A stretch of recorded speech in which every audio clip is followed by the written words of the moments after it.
नमस्कार दोस्तों, आप सभी को पता होगा कि अमेरिका ने इंडिया पर 26% टैरिफ लगाया, जो कि भारतीय इकोनॉमी को ही नहीं वर्ल्ड इकोनॉमी को भी अफेक्ट करेगा। कैसे, चलिए देखते हैं आसान भाषा में। दोस्तों, हम सभी को पता है इंडिया एक डेवलपिंग कंट्री है और अमेरिका एक डेवलप्ड कंट्री है। तो अब सवाल ये उठता है कि अमेरिका जो कि डेवलप्ड कंट्री है, इंडिया जो कि डेवलपिंग कंट्री है, रेसिप्रोकल टैरिफ क्यों लगाया।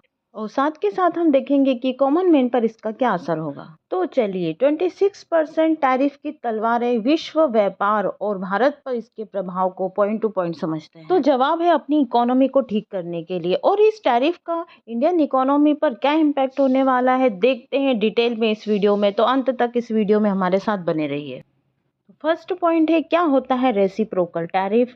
क्या अमेरिका कार्स, ब्रांडेड क्लॉथ्स और लैपटॉप महंगे होंगे?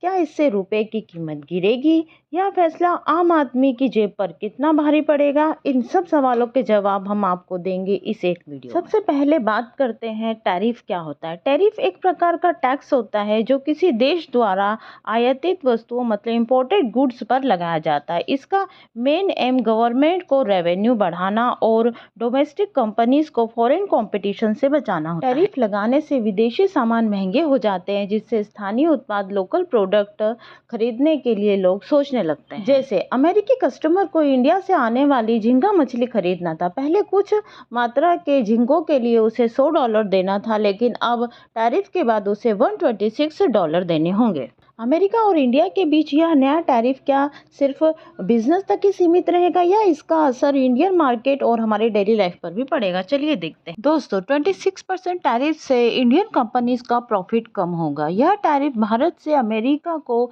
इंपोर्ट होने वाले प्रोडक्ट्स पर लगा है। इसका मतलब यह हुआ कि जिन इंडस्ट्रियल कंपनीज के प्रोडक्ट्स का बड़ा मार्केट अमेरिका है, उन्हें नुकसान झेलना पड़ेगा। 26% टैरिफ से आईटी सेक्टर सबसे ज़्यादा अफेक्टेड होगा। क्यों? क्योंकि इंडिया से अमेरिका को आईटी सर्विसेज और सॉफ्टवेयर का सबसे ज़्यादा इंपोर्ट होता है। इसका मतलब यह हुआ कि टीसीएस, इन्फोसिस, विप्रो जैसी आईटी कंपनीज का अमेरिका में बिजनेस करना कॉस्टली हो जाएगा, जिससे इन कंपनीज के प्रॉफिट पर असर पड़ेगा।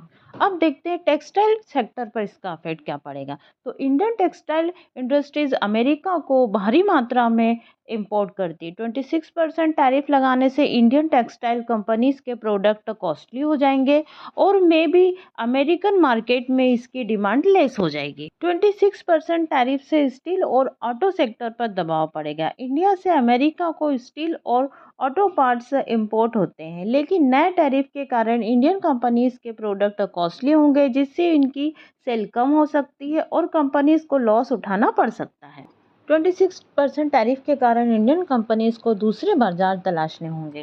चलिए अब देखते हैं रेसिप्रोकल टैरिफ होता क्या है। जब एक कंट्री दूसरी कंट्री पर इंपोर्ट होने वाले प्रोडक्ट्स पर टैरिफ बढ़ाती है और दूसरी कंट्री जवाब में उसी रेशो में या कम या ज़्यादा रेट पर टैरिफ लगा देती है, तो उसे रेसिप्रोकल टैरिफ कहा जाता है। सीधा मतलब जैसे को तैसा।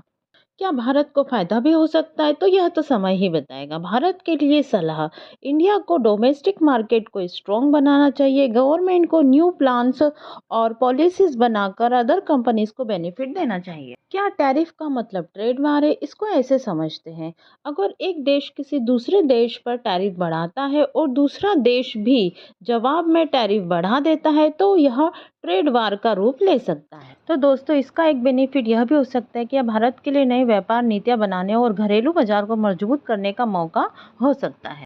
वीडियो को एंड तक देखने के लिए थैंक यू और लाइक और सब्सक्राइब जरूर करिएगा।